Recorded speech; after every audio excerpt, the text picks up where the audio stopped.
10 things in postpartum that no one talks about. Hi, if you're new here, my name is Haley. I have 2 kids and we're going to be talking about postpartum. Number 1, your body changes a lot after you give birth, some mentally, some physically, some definitely emotionally. You're just a different person after you give birth, and I don't think anyone talks about that. You're not the same person who you were when you were pregnant and then when you weren't pregnant.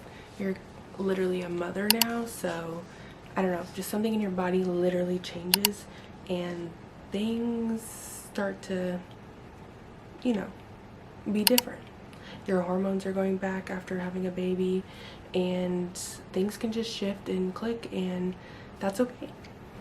Number 2 that I swear no one talks about is the leaking and the sweating. I sweat. I already sweat like a man, quote unquote. I sweat like 10 men after having my kids. I can literally walk to the car, from my apartment to the car, and I am sweating, and I won't be wearing a coat or anything. I am just hot. I'm a sweaty gal now, okay? And then leaking. Nothing stops leaking, I swear to God. Everything's ruined. Especially if you're breastfeeding, like actually actively breastfeeding, everything is wet. I hate it. I cannot do it. I just, no matter what I did, the little like leak proof thingies that you put in your bra, they just did not work for me. I don't know what's going on, but you just leak a lot. And then when you're like pumping or breastfeeding, you're just constantly leaking either sweat or fucking breast milk. Number 3, you can literally feel so fine, and postpartum anything can hit. Postpartum depression can hit later, postpartum anxiety, psychosis, like it literally, especially psychosis, and you're in psychosis, and that's dangerous. And then postpartum rage. There's so many different things with postpartum. Postpartum depression hit me after 3 months. It hit me when I went back to work with my son, and then I don't remember 3 months to 9 months of his life because I was sleep deprived and working in survival mode. I have no idea what was going on. I look back at photos and I'm like, wow, I'm so glad we did that, because I do not remember anything. I was literally it just hit me randomly, and then now I'm 9 months postpartum and I'm pretty sure I'm going through the same thing. I don't know if it's postpartum depression, I don't know what it is. I just know I'm not sleeping, and that is the cause of many things. If you're not sleeping, there's more about that down the list, but that is the one of many causes that just makes you spiral, and I'm currently in it. Love that for me. But no, seriously, if you feel like you cannot gain control of it, please seek medical attention. Go to the doctor, get meds, do whatever you need to do. Take care of yourself. Number 4, you are sore. A lot of discharge, and it's very common, and I can't.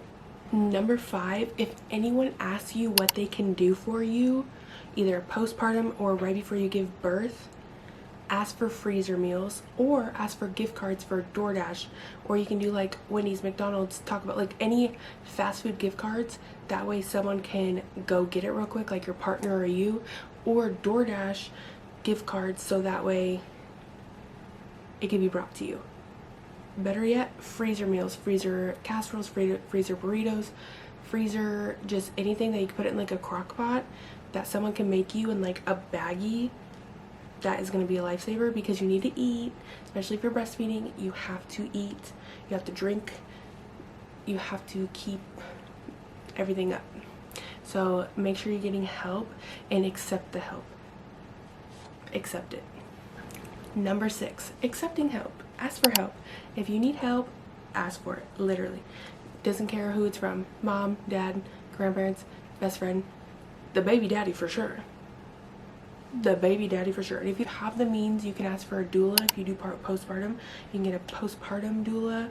They are amazing. I know many of them. I will link the agency below if you're in Washington State. If you need a doula, they can do postpartum doula. They can like stay there while you sleep and then take care of the baby, so you're like rested for the day. And they do all the night feedings and everything, so you could literally sleep. And hiring help is great if you can afford it. Number 7 is kind of like getting help, but like take turns with the baby. One person stays up, one person goes to sleep for 4 hours, and literally just like alternate. And then obviously at nighttime, sleep when the baby sleeps. But if it's your turn to stay up, then obviously get up with the baby, let the other person sleep, and then just like alternate nights. So that way everyone is somehow getting sleep and getting help and getting rest. Or like I said, postpartum doula, both of you could sleep. Number 8, self-care. You need self-care, your partner needs self-care, you all need self-care. I know you don't get a lot of time by yourself when you are a new parent, but 10 minutes doing nothing that involves a baby is very important, because you're going to be touched out, talked out, definitely touched out. You just need you time, whether that's sitting like this on the couch for 10 minutes and no one talks to you. Take the time for you. Number 9, you may get a spike in support like right after the baby.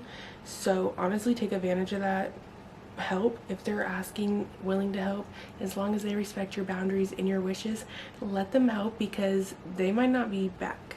Like, a lot of people are very willing to help you immediately within like the first 2 weeks, a month that a baby is born, because everyone's like, baby, baby, baby, and they don't really care about you anymore. So sorry to tell you, no one cares about you anymore. It's rude. Everyone loves the baby. So make sure if someone's there for you and you feel comfortable, let them help you, let them support you. Unfortunately, the same people that helped you within the first month may be gone the next month, because people just like new things. Even if they were friends with you before, unfortunately things happen, and you either not friends with people during pregnancy, or right after birth, all your friends disappear.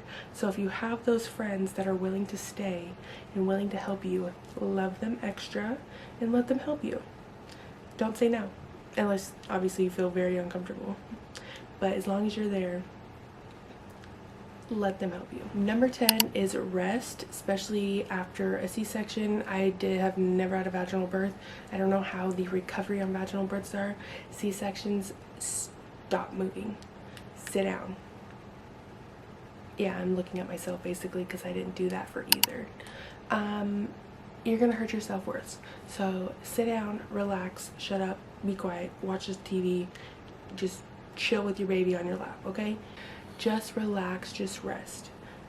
I just realized that all of these tips are about rest and letting people help you, just in different avenues. So I guess all in all, get the help, ask for help, and if you don't have help, hire help if you can afford it, or if you can hire help. Thank you so much for watching this video. If you like it, give it a thumbs up, comment down below, and subscribe so you don't miss out on future videos. Thank you so much, and see you next time. Bye.